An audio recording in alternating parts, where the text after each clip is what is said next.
Et salut les people, j'espère que vous allez bien. On se retrouve pour une nouvelle vidéo de présentation d'un Kickstarter qui arrive dans à peu près une semaine, qui va arriver le 7 juillet 2021 chez Tabula Games. Je les remercie pour l'envoi de ce prototype.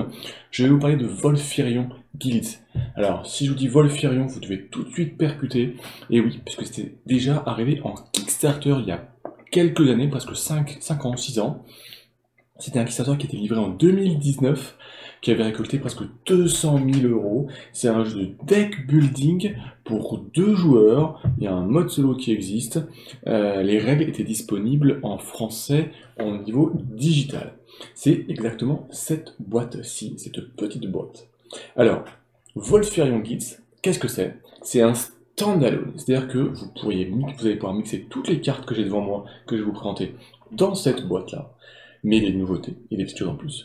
Ou vous pouvez prendre uniquement cette boîte-là pour avoir votre jeu de deck building, 2 joueurs et un mode solitaire. Et puis, je vais vous présenter ceci, beaucoup plus gros. Voilà, je vais vous présenter un petit peu aussi du matériel, cette grosse boîte qui va bien pouvoir contenir l'ensemble du matériel de la première saison, de la deuxième saison, les playmats, plein de choses, et ça, on verra ça en fin de vidéo. Donc on va surtout s'intéresser là à Volfirion Guides, la petite boîte, c'est-à-dire le jeu en lui-même, et on va vous présenter ça, on va regarder ça tout de suite. Alors, voilà tout le matériel qui est devant vous, une mise en place pour 2 joueurs. Alors, qu'est-ce qu'on va retrouver? On va retrouver ici vos 3 cartes de cité, donc 3 pour chaque joueur. L'objectif des joueurs, c'est de réussir à détruire les 3 cités. C'est une façon de gagner la partie, c'est de vaincre les 3 cités. Vous allez retrouver ici un dragon, donc il y a un petit meeple, un petit token en bois de dragon. La deuxième possibilité, c'est de tuer ce dragon, je vous dirai comment. Sinon, vous allez pouvoir l'utiliser pour vous. Vous allez retrouver, et ça c'est une nouveauté dans ce standalone, c'est ici la zone de guilde. Vous allez voir, c'est un effet important, en tout cas une nouvelle mécanique de jeu. Enfin, on va retrouver ici une rivière de cartes. Toujours 5 cartes sont les cartes que vous allez pouvoir acheter, c'est un deck building. Donc vous allez acheter des cartes pour augmenter votre deck au fur et à mesure et avoir de plus en plus de possibilités. Les 2 joueurs commencent avec un deck de 10 cartes. Les 10 cartes de chaque joueur sont identiques. On va retrouver, et je vous les présenter, une carte de capitaine, une carte de guilde, on va y revenir sur tout ce que ça veut dire, une carte de divineur, hein, le devin, voilà, et 8 cartes de prospecteur, donc 8 fois la même carte. Donc c'est vraiment, au début, vous avez vraiment un deck complètement basique. Donc vous mélangez ça, et je vais vous présenter un peu les différentes cartes que vous allez retrouver, et ensuite comment ça se joue. Alors, les différentes cartes, on a ici, on va commencer par les cartes qui sont vraiment déjà présentes dans le Volfirion d'il y a 4-5 ans. Vous avez ici tout ce qui est des troupes en fait. Hein. Vous avez en haut, c'est le coût, qu'on retrouve ici le coût d'achat, les ressources que vous allez dépenser pour acheter cette carte. En bas, pour les troupes, vous allez pouvoir, quand vous allez jouer, vous allez pouvoir y placer une troupe dans chaque cité. Les cités ici, vous allez avoir point de défense. Ok. Hop, il y a une petite erreur. C'est 8. Voilà, petite erreur. C'est une cité à 8, une cité à 9, une cité à 10. Et si vous mettez une troupe, et ben ça va venir rajouter de la défense supplémentaire. Donc ici, vous avez une défense de 8 plus 3, 11 points de défense. Et ça, c'est un effet qui peut être joué supplémentaire. On y reviendra. Vous avez aussi des cartes des bâtiments, en fait. Donc pareil, les cartes de bâtiments viennent se mettre dans les cartes de cité. Et ça vient vous rapporter ici des ressources à chaque tour, tant qu'elle est en jeu.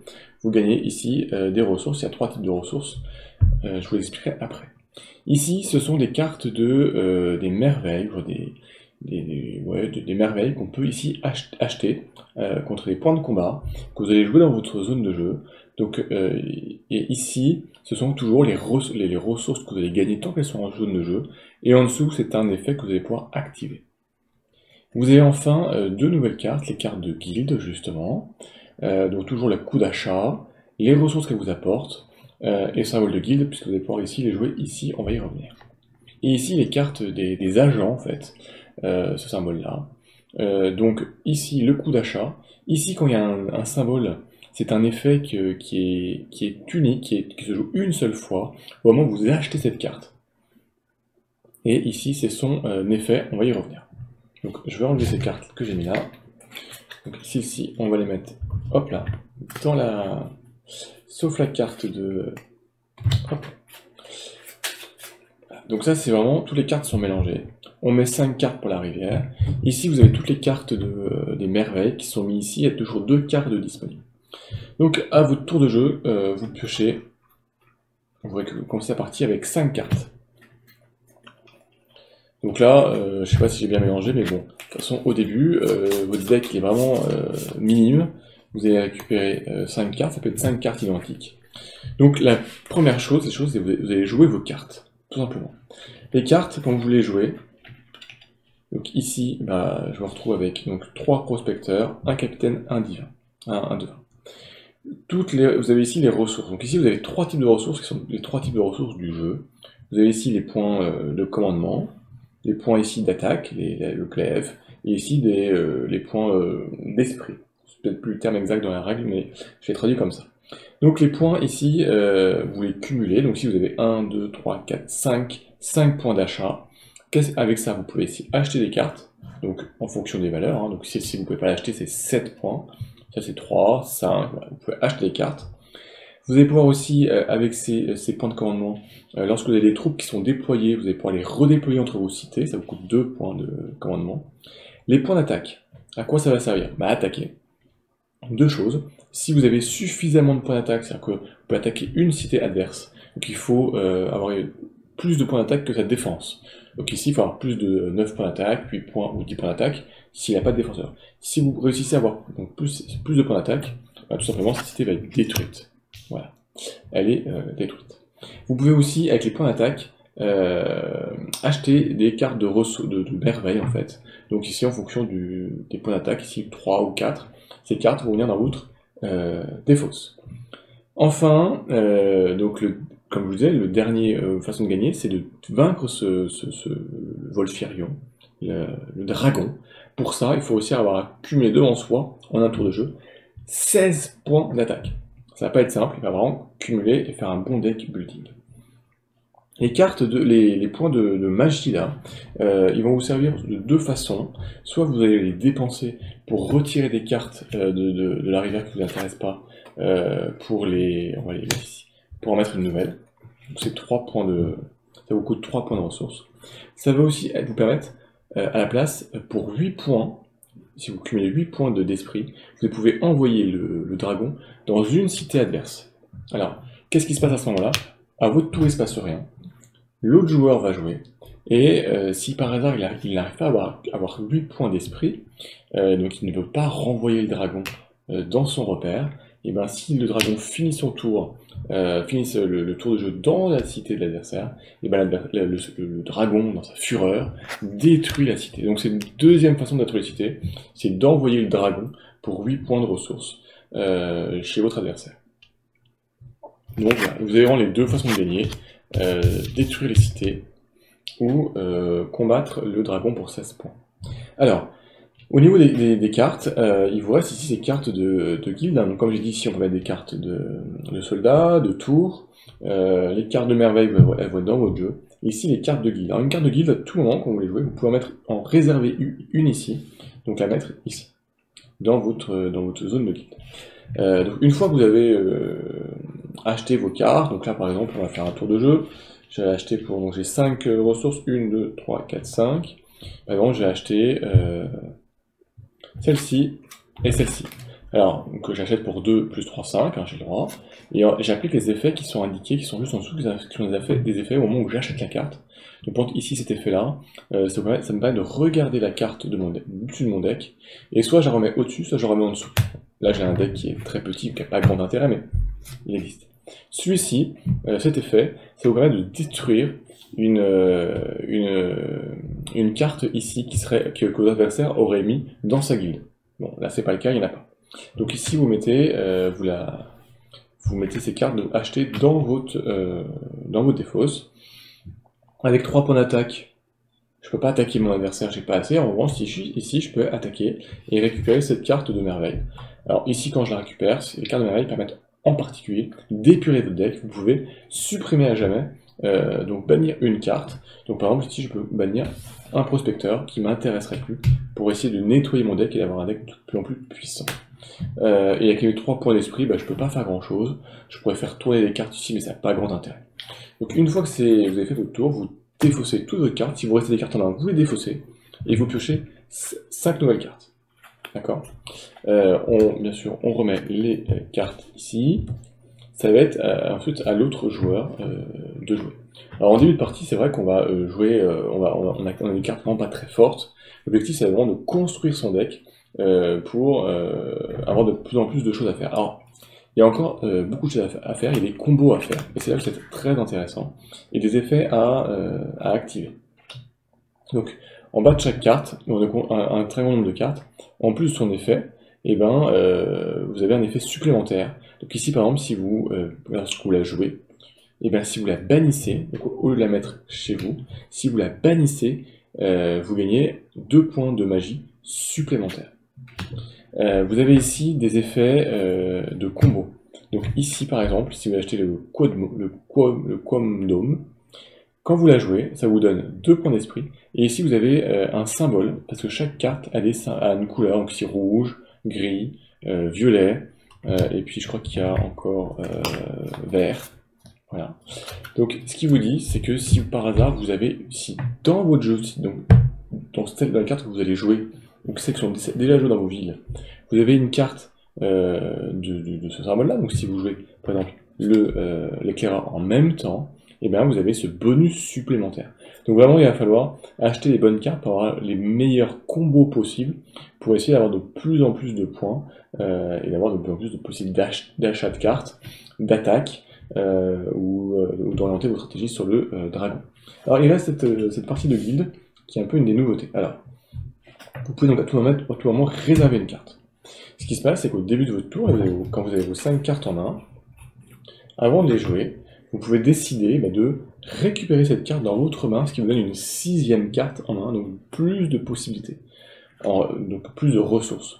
En revanche, le danger avec une carte ici, c'est que votre adversaire la voit, et il peut, avec un effet, comme je le montrais tout à l'heure, la détruire, et elle est détruite à tout jamais. Donc c'est un risque à prendre.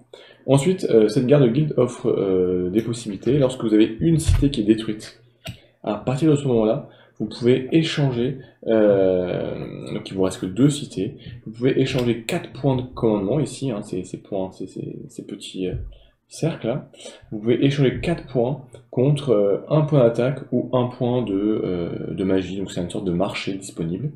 Et lorsqu'il vous reste plus qu'une seule cité en jeu, vous avez en plus de l'effet précédent, vous avez à chaque tour de jeu automatiquement 1 point d'attaque et 1 point de magie. Donc ça vient, cette carte permet cette nouveauté de guilde permet d'essayer d'équilibrer le jeu lorsqu'il y a un joueur qui est en train de se faire, de perdre, de lui redonner quelques ressources, quelques bonifications pour essayer de voir un jeu vraiment équilibré, en plus de la carte de guilde que vous pouvez préparer pour essayer d'anticiper.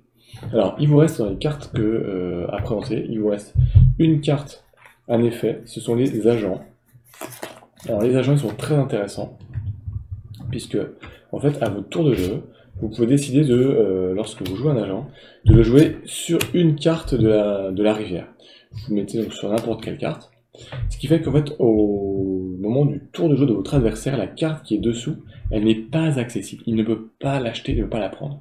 S'il veut l'accéder, il doit d'abord vaincre l'agent qui est sur cette carte, donc là il doit dépenser au moins 6 d'attaque. S'il ne réalise pas cette carte et est détruite, elle va dans votre défausse.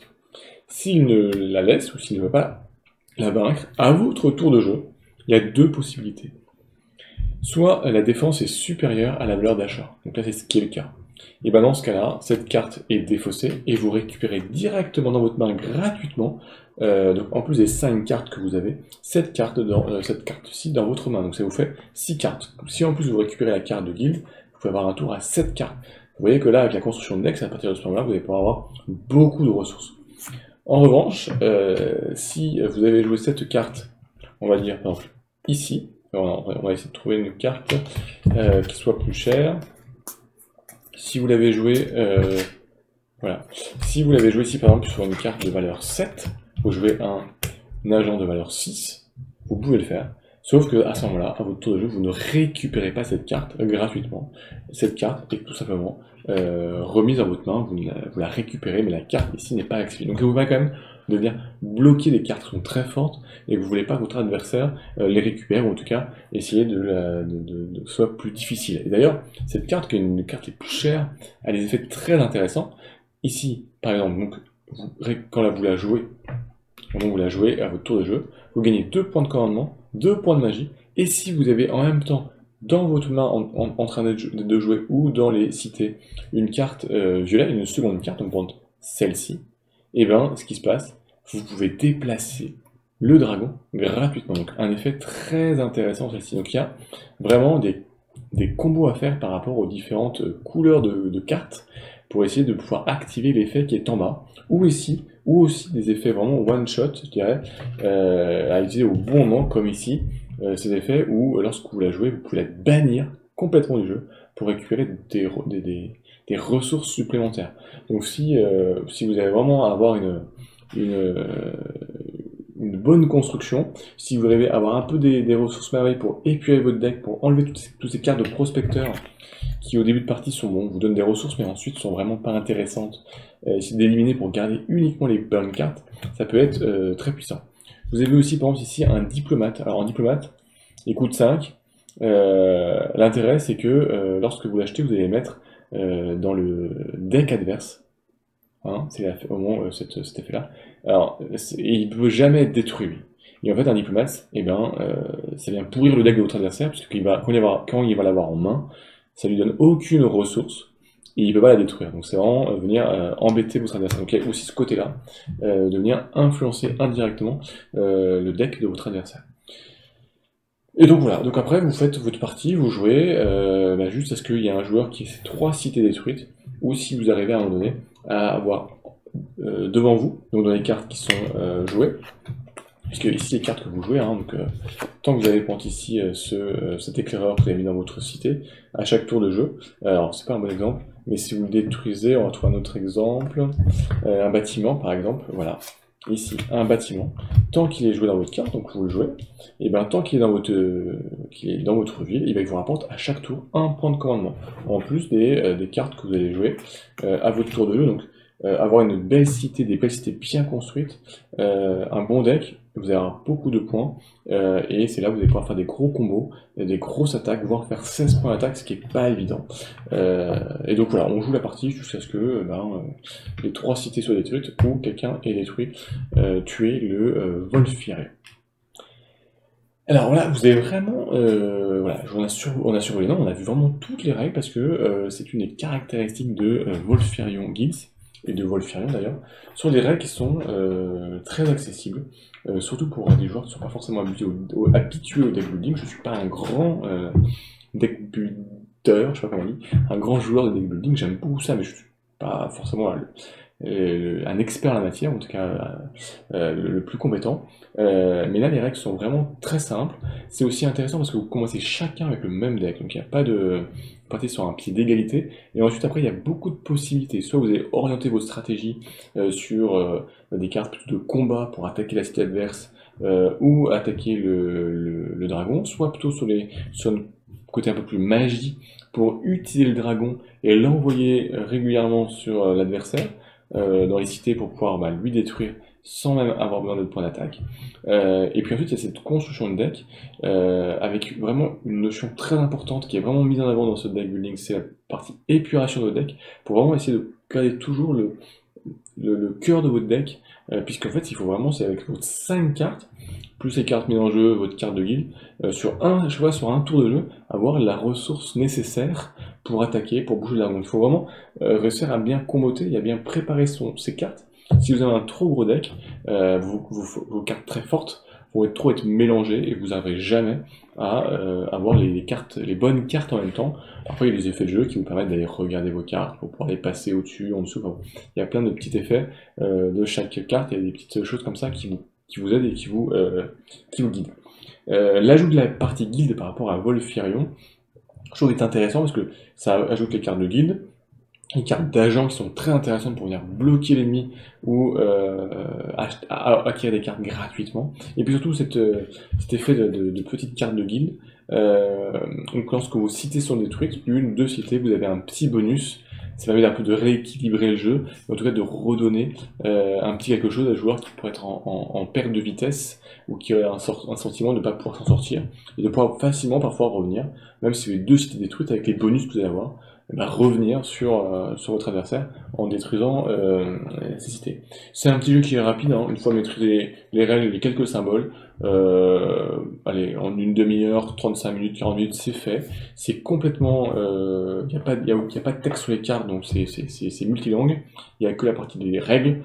Est-ce qu'il y aura une VF imprimée? Je ne suis pas sûr, mais il y aura, je pense, au moins une VF digitale, comme il y avait eu pour le premier Kickstarter il y a quelques années.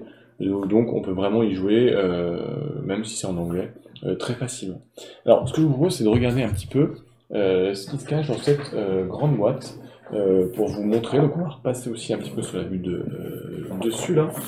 Alors, ça c'est une grande boîte qui sera proposée lors du Kickstarter. Alors bien sûr tout ça c'est des prototypes, hein, donc ça peut changer. L'objectif c'est de pouvoir ranger l'ensemble des cartes, l'ensemble des modules, des boîtes dans cette grande boîte, aussi bien du premier Kickstarter que du nouveau de ce Wolfirion Guide. Alors, on va regarder un petit peu tout. Donc vous voyez, il y aura tout pour ranger d'ailleurs. On va tout de suite commencer ici. Vous allez même avoir les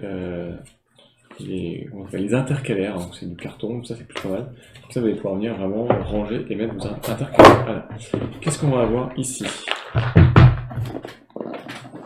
Alors, ici, on a une petite boîte supplémentaire avec les ressources.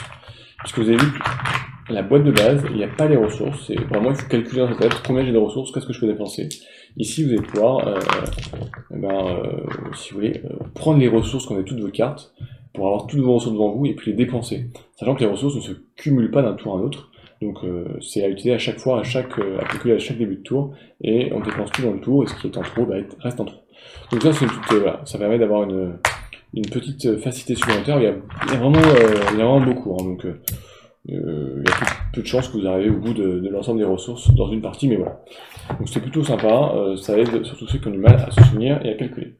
Et ensuite, surtout, vous avez des playmat. Alors, des prototypes, hein, ça va rester, mais en tout cas, très grosse épaisseur, au niveau du prototype, très intéressant.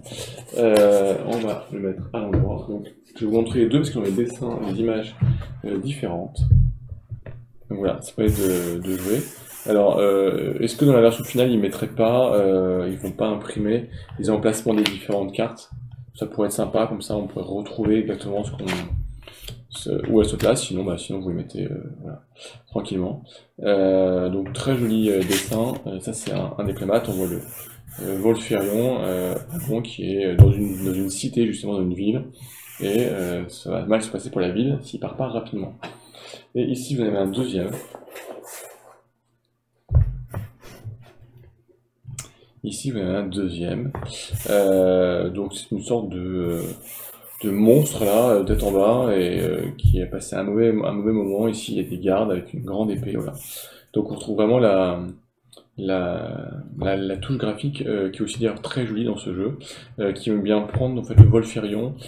C'est dans le monde de Mystea, il y a plusieurs titres et plusieurs jeux dans ce monde de Mystea chez Tabula Games. Donc voilà, et tout ça ça rentre là-dedans. C'est conçu pour. Donc c'est vraiment de tout stocker dans une seule boîte, donc c'est plutôt pas mal. Alors, je vous ai un peu dit tout ce que j'en pensais, plutôt un bon jeu. Moi je trouve ça un jeu très intéressant à jouer en deck building. Moi j'ai apprécié rapide, j'ai apprécié son petit format, donc transportable. Alors bien sûr si vous prenez la grosse boîte, ça sera moins facile à transporter. Les ajouts sont plutôt sympas par rapport à Wolfirion de base, ou de Wolfirion de 2017-2018 de mémoire. Des petites choses vraiment pour rééquilibrer encore le jeu. Et il y a un mode solo aussi intéressant, où vous êtes contre, il y a deux monstres différents que vous devez combattre, et il y a une IA qui fait qu'en fonction des cartes que vous allez tirer dans la rivière, il y aura des effets contre vos cartes contre vos troupes, contre ce que vous avez préparé. Il va falloir réussir à s'en sortir. Donc voilà, un petit... Et puis, moi j'avais trouvé le pledge très abordable, presque une dizaine d'euros de mémoire dans le premier jeu, dans le premier Kickstarter. Donc on n'est pas sur un jeu excessivement cher, si vous vous limitez à la boîte de base. Sachant qu'il y aura quelques add-ons, quelques extensions, quelques boosters disponibles pour avoir plus de cartes. Voilà, c'est un jeu de cartes, donc voilà, on combine et on rajoute d'autres cartes. Voilà ce qu'on peut dire sur Wolfirion Guide chez Tableau Games le 7 juillet prochain. Un petit jeu à regarder, vraiment. Allez-y, c'est sympa si vous aimez les cartes, le deck building. Moi, j'ai passé un excellent moment. Comme d'habitude, on se retrouve dans les commentaires si vous avez des questions, des remarques, si vous êtes un neuropossesseur ou un malheureux possesseur du premier Wolfirion. N'hésitez pas à partager, à vous abonner et à dire tout le bien ou le mal que vous pensez. On essaye de s'améliorer et on se retrouve très très vite pour de nouvelles aventures. D'ici là, portez-vous bien. Ciao les people!